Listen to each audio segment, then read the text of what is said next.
गजपति महाराजा एकदा विभिन्न बाटर उपकृत होई आंतर्जातीय कृष्ण चेतना समाज बा इस्कन भाषा बोलुथिले। एपरिक श्रीमंदिर भितर विदेशी इस्कन भक्तों प्रवेश सपक्ष विवृत्ति प्रदान करने को पछाई नथिले। श्रीमंदिर प्रथम सेवक तथा श्रीमंदिर परिचालना समितिर स्थायी सभापति महाराज श्री दिव्यसिंह देव पुरी सहर निकट अनेक जमी किणवा सह विद्यालय मानक मध्याह्न भोजन जोगाइबा, आहार केन्द्र मानक 5 टंकिया भात डालमा विक्रय करने और डाक्तरखानार रोगी मानकु नियमित खाद्य जोगाणर टेंडर देवा भली अनेक बाटरे इस्कन और इस्कन समर्थन में चली संस्था को राज्य सरकार सुजोग दे आछंती। 80 दशक पंजाब विद्रोह को दमन करने लक्ष्य विदेश अणा भिंदरवाला स्वर्गीय इंदिरा गांधी भस्मासुर होइतिबा भली एबे इस्कन खाली गजपति नुहे बरं संपूर्ण श्री जगन्नाथ संस्कृति एक भस्मासुर भाव छिड़ा होइछि।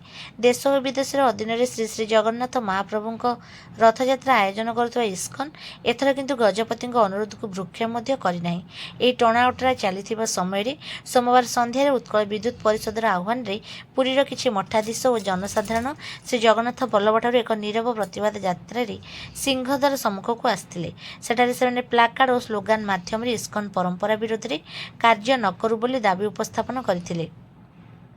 परिषदर सभापति मनोज रथों नेतृत्व में आयोजित होता यह कार्यक्रम में महंत डॉक्टर रामचरण दास, महंत डॉक्टर विजय नारायण रामनुज दास, महंत शुभानंद गिरी, महंत सुखराम दास, महंत दिव्यानंद दास, विजयकृष्ण ब्रह्मा, संगीत निर्देशक बद्री मिश्र, श्री श्री सुक्षेत्र सूचनार संपादक राजेश महांती, सांबादिक मधुसूदन मिश्र, राजा महांती, देवानंद मिश्र, रंजेश साहू, डॉक्टर शशिकांत रथ, श्री सेन प्रतिहारी और प्रदीप स्वाई प्रमुख जोग देइथिले।